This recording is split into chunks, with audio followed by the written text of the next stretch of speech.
Bismillahirrahmanirrahim. An Anasin ibni Malikin radhiyallahu anhu qala kana ashabu Rasulillahi sallallahu alaihi wasallam ala ahdihi yantadhiruna al-isya hatta takhfiqa ru'usuhum thumma yusalluna wa la yatawaddauna. Akhrajahu Abu Dawud wa sahahahu ad-Daruqutni wa asluhu fi Muslim. Dari sahabat Anas radhiyallahu an, beliau berkata bahwa para sahabat Rasulullah sallallahu alaihi wasallam pada masa itu, yaitu pada masa Rasulullah sallallahu alaihi wasallam, para sahabat menunggu waktu Isya, menunggu sholat Isya ya, sampai kepala mereka terangguk-angguk ya. Ngantuk nih Nggak, karena ngantuk ya, karena ngantuk jadi kepalanya itu terantuk-antuk ke bawah itu. Kemudian setelah Rasulullah datang, mereka langsung sholat bersama dengan Rasulullah tanpa berwudu lagi. Nah, hadis ini diriwayatkan oleh Abu Dawud dan dianggap sahih oleh Imam ad-Daruqutni, dan redaksinya berasal dari riwayat Imam Muslim. Jadi termasuk dari bab yang membatalkan wudhu ini, salah satunya adalah tidur ini ya.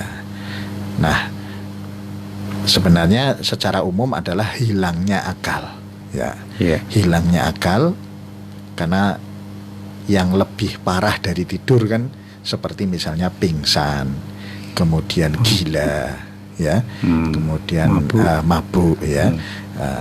Ini bukan berarti boleh mabuk ya. Misalnya tidak sengaja kan begitu kan, bisa saja.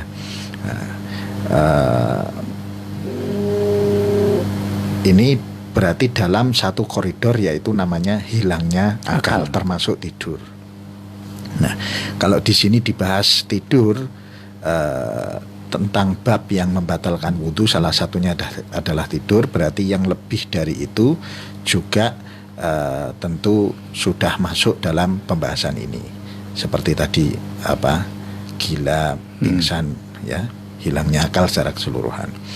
Nah, sebenarnya kenapa tidur ini dimasukkan dalam pembahasan yang membatalkan wudhu? Padahal ini yang disampaikan dalam hadis ini, para sahabat tertidur karena menunggu sholat Isya bersama Rasulullah sampai mereka tertidur. Lalu ketika Rasulullah datang, mereka langsung bangun sholat bersama Rasulullah tanpa wudhu lagi. Nah, ini kan berarti ini tidak membatalkan wudhu kan, berarti kan begitu. Nah, tapi ini masuk dalam bab yang membatalkan wudhu. Nah, karena ada pembahasan di situ. Yang pertama secara umum, yaitu adalah hadis dari Abu Dawud yang mengatakan al-ainani wika ussah fa idza namatil ainani intalaqa al-wika'u faman nama falyatawadda. Kedua mata itu adalah tali yang mengikat pintu dubur. Apabila kedua mata tidur, maka terbukalah ikatan pintu itu. Faman nama falyatawadda, maka barang siapa yang tidur, maka falyatawadda, hendaklah dia berwudu. Nah, dari kata ini, dari hadis yang ini, faman nama falyatawadda, barang siapa yang tidur, maka dia wajib berwudu, dalam arti wudunya batal. Nah, ini secara umum, kemudian dikecualikan dengan hadis yang barusan kita baca tadi, yaitu di satu sisi orang barang siapa yang tidur dia harus berwudu karena wudunya batal, tapi di sisi lain para sahabat itu tertidur di dalam menunggu sholat Isya bersama Rasulullah, tapi mereka tidak berwudu lagi, berarti kan tidak batal. Nah, ini kemudian kedua hadis ini dikompromikan ya. Nah, ketika ta'arud maka diijma. Nah, pertama bahwa hadis ini mengatakan al-ainani wika usah, bahwa mata ini adalah pengikat pintu dubur. Berarti intinya bahwa ketika orang tidur dia tidak sadar terkait keluarnya sesuatu dari dubur, misalnya kentut. Nah, jadi orang yang tertidur ataupun orang yang tidak sadar hilang akalnya, seperti pingsan, gila dan lain sebagainya, apalagi gila ya, dia tidak, bahkan orang gila itu kan biasanya keluar spermanya ya. Nah, itu dia tidak sadar keluarnya sesuatu dari dubur ataupun dari kubul, dia tidak sadar. Padahal itu adalah membatalkan wudu. Maka kemudian hadis ini mengatakan faman nama falyatawaddo, barang siapa yang tidur maka berwudu. Ini namanya saddariyah, yaitu mencegah terjadinya sesuatu yang buruk, yaitu batalnya wudu itu tadi melalui keluarnya sesuatu dari kubul atau dubur yang tidak disadari. Kemudian digeneralisir, pokoknya yang tidur wudunya batal, kan gitu. Nah, kemudian hadis yang ini, para sahabat tidur tapi kemudian tidak berwudu lagi, berarti ada tidur yang tidak membatalkan wudu. Nah, kan itu kan? Nah, tadi ilatnya adalah bahwa tidur yang dia tidak sadar keluarnya sesuatu dari kubul maupun duburnya, kan itu. Nah, berarti kuncinya di situ. Kuncinya adalah kesadaran. Maka kemudian para ulama kemudian memperluas makna tidur ini dengan hilangnya akal. Nah, jadi kalau orang tidur kemudian tidak nyenyak tidurnya, ini menurut Imam Malik berdasarkan hadis ini, Imam Malik mengatakan kalau orang tidur tapi tidurnya tidak terlelap, tidak nyenyak. Jadi beda antara orang ngantuk dengan orang tidur ayam itu sama orang tidur nyenyak. Ya. Kalau ngantuk saja, dia masih mendengar suara orang dan dia mungkin sedikit-sedikit masih paham. Tapi kalau tidur dia mendengar suara orang tapi tidak paham. Tapi kalau sudah nyenyak, sudah nggak dengar apa-apa. Bahkan orang berbuat sesuatu terhadap dirinya pun dia nggak sadar. Berarti itu tidurnya sudah lelap. Nah, berarti kalau sudah lelap, dia tidak akan sadar tentang keluarnya sesuatu dari kubul maupun duburnya yang itu membatalkan wudu, berpotensi untuk membatalkan wudu. Dia nggak bisa mengontrol kentut tadi misalnya. Nah, ini menurut Imam Malik. Berarti di sini Imam Malik memutlakkan baik tidur itu dalam posisi seperti apapun, selama itu tidak lelap, maka tidak membatalkan wudu. Nah, yang kedua adalah Imam Syafi'i. Di dalam madhab Syafi'i itu posisi duduk dari para sahabat ini di dalam hadis ini itu yang menentukan. Para sahabat ini menunggu Rasulullah untuk sholat isya berjamaah itu sampai ngantuk-ngantuk, dikatakan di sini tahfiqo hatta tahfiqo ru'usuhum, hingga kepalanya itu terantuk-antuk ke bawah. Berarti dia posisi tidurnya adalah duduk. Ya kan? Posisi tidurnya adalah duduk. Bukan terlentang, bukan apa ya, bukan miring, tapi dia dalam keadaan duduk menunggu Rasulullah sampai kepalanya ini nggak bisa tegak kepalanya. Ya, ndungklo gitu ya. Kepalanya sampai ndungklo karena menahan ngantuknya itu. Nah, di sini Imam Syafi'i kemudian mengatakan bahwa orang yang tidur dengan posisi duduk yang mutamakin mak'adahu itu duduk posisi sila yang mohon maaf pantatnya itu mampet dengan apa? Dengan lantai. Ya. Sehingga kalau toh dia tidurnya itu lelap, itu tetap tidak membatalkan wudu. Karena apa? Lubang duburnya itu tertutup oleh posisi duduknya. Jadi kalau tadi Imam Malik mempermasalahkan masalah lelap dan tidak lelap, kalau Imam Syafi'i tidak. Imam Syafi'i mau lelap tidak lelap, kalau posisi duduknya itu mutamakin mak'adahu, jadi dia duduk dengan pantat yang menutup kemungkinan yang rapat ya, menutup kemungkinan kentut itu bisa keluar dari duburnya. Kalau duduk yang mutamakin kan dia tertahan ini kentutnya. Maka meskipun dia tertidur lelap, tapi kalau posisinya duduk maka tidak membatalkan wudu. Ya, ini yang membedakan itu. Kalau Imam Malik meskipun tidak lelap, kalau dia tidur terlentang pun tidak batal. Tapi kalau lelap meskipun duduk batal. Nah, ini. Yang ketiga yaitu Imam Abu Hanifah. Imam Abu Hanifah ini tidak mengambil hadis ini, ya, tapi mengambil hadis yang lain. Yaitu ketika dulu para sahabat itu sholat malam, sholat malam bersama Rasulullah. Rasulullah tidak ngajak-ngajak, Rasulullah sholat malam, lalu para sahabat melihat Rasulullah sholat ikut di belakangnya. Semakin lama semakin banyak yang ikut.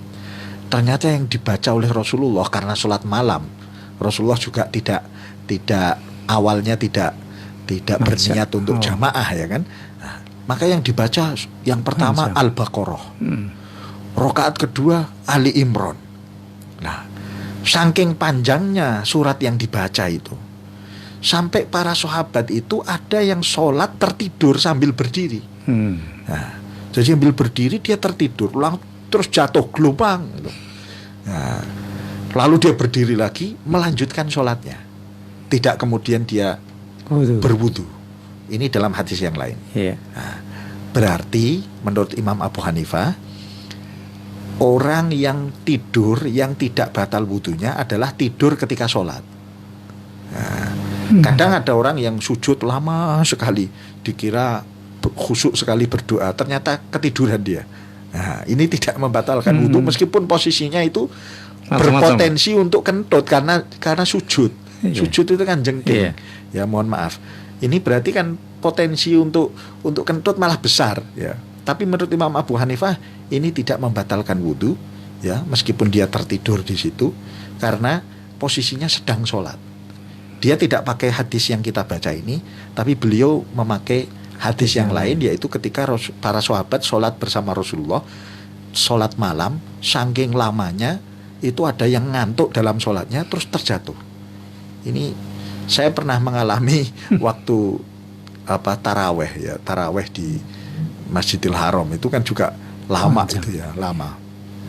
Apalagi ketika akhir Ramadan itu kunutnya saja lamanya luar biasa itu. Ya, itu kadang ngantuk kan. Kalau yang belum kulino itu ngantuk, belum terbiasa ngantuk. Nah, itu kadang juga hampir terjatuh itu, ya. Ketika berdiri itu hampir terjatuh karena ngantuk. Nah, ini dulu ada sahabat yang betul-betul terjatuh. Lalu beliau berdiri lagi dan melanjutkan sholatnya tanpa berwudu. Nah, ini kemudian yang diambil dalil oleh Imam Abu Hanifah bahwa tidur itu membatalkan wudu kecuali tidurnya orang yang selain sholat, sedang sholat. Kalau sedang sholat tidak wudu, tidak membatalkan wudu. Tapi kalau di luar itu, baik dia duduk, dia tidur, lelap atau tidak lelap, itu semuanya batal. Nah, kemudian kalau Imam Ahmad ini juga bicara tentang posisi tidur, tapi beliau berusaha menggabungkan antara dua hadis, yaitu hadis ini yang kita baca tentang para sahabat yang duduk menunggu Rasulullah, dan hadis tadi yang dipakai oleh Imam Abu Hanifah, yaitu sahabat terjatuh dalam berdiri ketika sholat. Ini kemudian Imam Ahmad mengatakan tidur itu membatalkan wudu kecuali tidur dalam posisi duduk dan berdiri. Jadi ini ada 4 madhab yang berbeda sudut pandang dalam memandang masalah tidur ini. Tetapi secara umum hadis utama tadi yaitu faman nama falyatawaddo tadi. Barang siapa yang tidur dia mestinya berwudu. Dalam arti tidur itu membatalkan wudu. Nah, yang berbeda adalah kecualinya tadi. Kecuali menurut Imam Malik, kecuali yang tidurnya tidak lelap. Kalau menurut Imam Syafi'i kecuali yang tidurnya dalam posisi Mantap. duduk yang mampet, yang mapan, yang mutamakin. Kemudian kalau menurut Imam Abu Hanifah adalah tidurnya orang yang sedang sholat, kemudian ketiduran sampai terjatuh atau apa, maka dia tidak batal wudunya. Yang keempat menurut Imam Ahmad adalah tidurnya orang yang duduk atau berdiri. Ya. Selain itu baik di sholat maupun dalam sholat batal wudunya, kan itu. Nah, jadi ini yang membedakan ya, yang membedakan dengan masing-masing sudut pandang. Nah, sedangkan Rasulullah SAW ini lebih luas lagi karena pengecualiannya. Karena Rasulullah itu mungkin penglihatannya itu ngantuk, tapi hatinya tidak pernah tidur. Ya. Wal ainu qad na'asat, ya, walam yanam qalbuhu, ya, hatinya tidak pernah tidur meskipun wal ainu qad na'asat, meskipun matanya, kedua mata ini ngantuk, kedua mata terpejam, tertidur. Wa qalbuhu lam yanam, tetapi hatinya tidak pernah tidur. Ya. Maka tidurnya Rasulullah itu dalam posisi apapun, dalam keadaan terlelap atau tidak terlelap, itu tidak membatalkan wudu.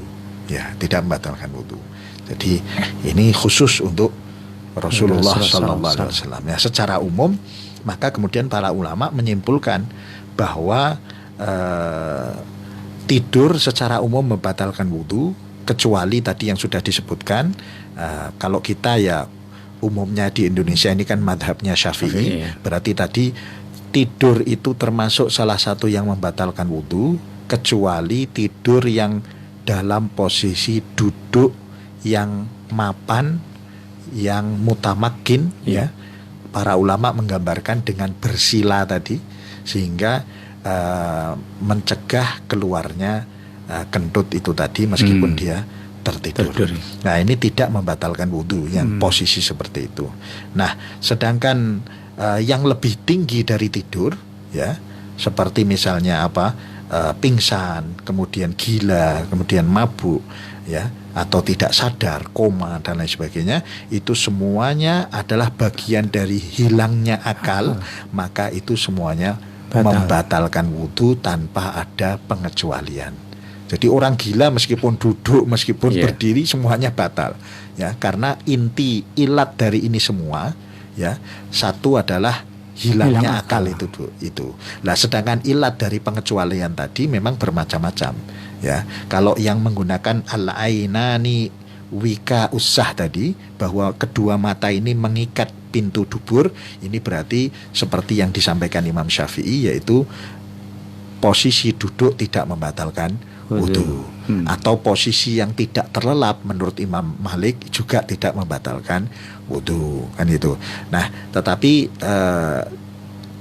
sebagian ulama yang lain menggunakan ilat yang lain untuk pengecualian ini, yaitu dengan hadis tentang para sahabat yang tertidur di dalam sholatnya. Ini juga menjadi ilat dari pengecualian tidur yang tidak membatalkan wudu. Ya. Jadi harus sebentar ya waktu ini. Iya. Ya. Yang pertama, kalau kita kan memang mengikutnya kan faham Imam Syafi'i. Iya. Tapi memang ada orang yang posisi duduk bersila, namun mereka sampai ngorok. Iya. Itu berarti kan sudah betul-betul lelap. Iya. Kalau menurut Imam Syafi'i tidak masalah. Yang penting posisi duduknya itu. Karena terkunci tadi al-ainanu wika usah tadi. Jadi intinya adalah tertutupnya pintu dubur, ya, dengan posisi tidur tadi, posisi duduk tadi. Ya. Jadi meski dia Imam Syafi'i, beliau tidak mempermasalahkan lelap atau tidak lelap. Ya. Kalau Imam Malik ini yang mempermasalahkan. Ya. Maka menurut Imam Malik, meskipun tidurnya tidak duduk, ya, tidurnya terlentang, tapi kalau tidak lelap tidak membatalkan wudu. Ya. Meskipun duduk, tapi kalau terlelap maka batal menurut Imam Malik. Tapi oleh Imam Syafi'i tidak. Imam Syafi'i kuncinya adalah di posisi duduk itu tadi. Nah, ini kan sering. Iya. Jumatan itu. Jumatan ya. Pertama, sering, ya. saya terus aja. Saya kan, tapi mereka itu ngorot terus agak miring sebentar. Itu tetap gimana kalau posisi miring? Artinya begini, sampai dengklok gini. Apakah itu juga bisa membatalkan? Ya ketika dia dungkluk itu kan berarti dia kemudian tersadar kan gitu. Kecuali kalau dia dungkluk terus langsung geletak itu, terus diteruskan tidurnya, berarti memang dia nggak sadar itu, dan sudah berubah posisinya. Tapi kalau hanya dungkluk saja kemudian dia bangun lagi merapikan posisinya lagi, nggak masalah. Nggak masalah. Ya, ini kan sebagaimana para sahabat di sini juga begitu. Hatta takhfiqa ru'usuhum. Itu kan berarti kepalanya terantuk-antuk ini dia bergerak-gerak kan gitu. Nah, tapi dengan justru bergerak itu dia berarti tidak sepenuhnya lelap terus. Ketika dia terantuk begitu dia sadar, kemudian membetulkan posisi duduknya lagi, kemudian terantuk lagi, sadar lagi, kan begitu. Itu kan posisi yang betul sila itu maksudnya. Iya, ya betul. Ya, ini para sahabat begitu. Ya, digambarkan di dalam hadis ini para sahabat menunggu Rasulullah dalam keadaan duduk. Nah, ini makanya kan ini di dalam sholat Isya ya kan tentang fadilah, waktu fadilah di dalam melaksanakan sholat ini. Nah, secara umum waktu yang fadilah untuk melaksanakan sholat adalah di awal waktu kan itu, di awal waktu. Tetapi sebagian ulama juga melihat ilat-ilat atau alasan-alasan lain ketika seseorang mengakhirkan waktu sholat. Kalau itu alasannya memang sesuai dengan apa yang dilakukan oleh Rasulullah dan lain sebagainya, maka itu alasan-alasan itu tidak menghilangkan keafdolan dari sholat itu meskipun tidak di awal waktu. Contohnya ini sholat Isya, ini Rasulullah mengakhirkan sholat Isya, tidak di awal waktu tapi justru mengakhirkan sampai para sahabat itu nunggu Rasulullah ngantuk-ngantuk ya. Ini menurut sebagian ulama berarti di sini boleh kita mengakhirkan sholat Isya untuk mencapai fadilah yang lain. Misalnya fadilah di sini berarti Ihya'ul Isya'ain. Ihya'ul Isya'ain itu menghidupkan waktu antara maghrib dan Isya. Ini kan termasuk waktu yang fadilah, ya, waktu yang luar biasa. Antara maghrib dan Isya ini waktu yang utama, maka kemudian diperpanjang waktunya ini dengan mengakhirkan sholat Isya. Nah, dan ini pernah dilakukan oleh Rasulullah. Kemudian selain itu juga semakin malam, kan malam itu ada sepertiga malam awal, sepertiga malam akhir, sepertiga malam tengah, sepertiga malam terakhir kan gitu kan. Nah, semakin sepertiga malam akhir itu kan semakin ada fadilah di situ. Ya, fadilah waktu sahur itu. Nah, ya, jadi ketika ini memperpanjang, ketika dia ibadah atau kegiatannya itu ada antara maghrib dan Isya, bukan terus ditinggal tidur ya, tapi ada aktivitas ibadah antara maghrib sampai Isya, kemudian Isyanya diletakkan di akhir malam, maka ini bisa menggantikan fadilah dari sholat di awal waktu tadi, karena ada fadilah lain yang dicapai. Termasuk misalnya sholat subuh. Ada sebagian seperti Imam Abu Hanifah itu beliau justru menganjurkan untuk mengakhirkan waktu subuh.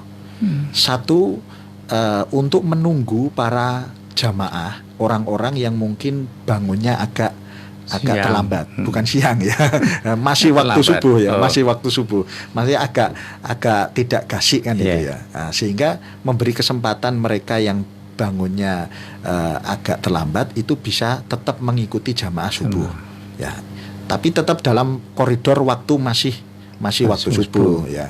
Kemudian yang kedua adalah pendeknya waktu antara sholat subuh dengan terbitnya matahari. Ini memungkinkan orang untuk mendapatkan fadilah berhaji itu. Jadi pahala haji taman dengan sempurna itu kan ada hadisnya kan, orang yang setelah sholat subuh dia duduk berzikir ya di tempat dia sholat itu sampai kemudian terbitnya matahari, lalu dia sholat 2 rakaat, maka mendapat pahala haji. Nah ini karena dia sholat subuh, kemudian waktu berzikirnya ini nyambung. Setelah itu tidak berapa lama kemudian sudah terbit matahari dan dia kemudian sholat sholat isyraq sholat sunnah isyraq, maka kemudian dia bisa mendapatkan fadilah itu. Jadi itu ada sudut pandang lain kalau memang ada fadilah lain yang dikejar kan gitu. Jadi secara umum memang yang utama adalah sholat di awal waktu. Tetapi ketika ada alasan-alasan tertentu dalam rangka mencari fadilah yang lain, maka ini bisa tetap mendapatkan fadilah meskipun dilakukan di pertengahan atau di akhir waktu. Yang penting bukan di akhir waktu ya, maksudnya masih berada di dalam waktu itu, tapi tidak di awal waktu. Karena kalau kesannya kalau di akhir itu terus mepet itu ya. Ini padahal kalau mepet ini sudah mendekati makruh kan itu. Nah, jadi bukan di akhir, maksudnya tidak di awal ya. Tidak di awal ya. Tidak di awal ini bukan berarti di akhir kan itu. Nah, lalu ada juga alasan alasan udzur. Misalnya ketika siang hari yang begitu panas ya, siang hari yang sangat terik, karena ini kan terjadi kalau di Indonesia sih tidak begitu ya. Tidak begitu. Ini kalau di Arab ya, di tanah Arab yang ketika musim panas itu memang betul-betul sangat panas. Ya, makanya katanya musimnya hanya 2, 1 musim panas, 2 sangat panas. Nah, jadi ketika musim yang panas, sangat panas, ini waktu duhur ini panas sekali. Maka ketika ada udzur seperti ini, kemudian memundurkan waktu, bukan mengakhirkan tapi memundurkan waktu sampai kira-kira matahari tidak terlalu panas, terik. Ini justru dianjurkan. Nah, karena apa? Karena di situ ada udzur. Kalau dia memaksakan diri di panas-panas itu akan membahayakan banyak orang. Khususnya orang-orang yang tidak kuat panas terhadap panas itu. Maka kemudian justru sebagian ulama menganjurkan untuk tidak di awal waktu itu, tapi agak diundurkan sehingga kira-kira matahari sudah tidak terlalu terik, kemudian baru dilaksanakan sholat duhur berjamaah. Jadi hadis ini juga menjadi pengetahuan kita tentang pandangan-pandangan para ulama terkait dengan waktu sholat tadi. Jadi secara umum ya, hukum asalnya bahwa sholat di awal waktu itulah yang afdol. Tetapi ketika ada alasan-alasan lain ya, maka bisa saja dilakukan tidak di awal waktu ya, tapi bukan mengakhirkan waktu, tapi tidak di awal waktu ya. Karena ada alasan lain, misalnya tadi sholat isya untuk memperpanjang waktu antara maghrib dan isya, kemudian subuh tadi ya, kemudian duhur dan lain sebagainya. Jadi itu waktu-waktu yang memang bisa diundur. Tapi kalau yang maghrib itu nggak bisa diundur ya, karena itu waktu yang pendek. Jadi justru semakin cepat semakin baik gitu. Jadi nggak ada kisahnya, nggak ada hadisnya, nggak ada ceritanya bahwa Rasulullah memundurkan sholat maghrib. Tapi kalau sholat isya ini kita temukan dalam hadis ini, Rasulullah memundurkan sholat isya sampai para sahabat menunggu jamaah itu sampai ngantuk-ngantuk kan gitu. Iya. Ya, para pendengar dulu ya. Ya, pendengar pemirsa, kita jeda sejenak, namun jangan lupa setelah sesi kedua ini bisa phone live ke 6786352. Kita dengarkan satu nada berikut ini.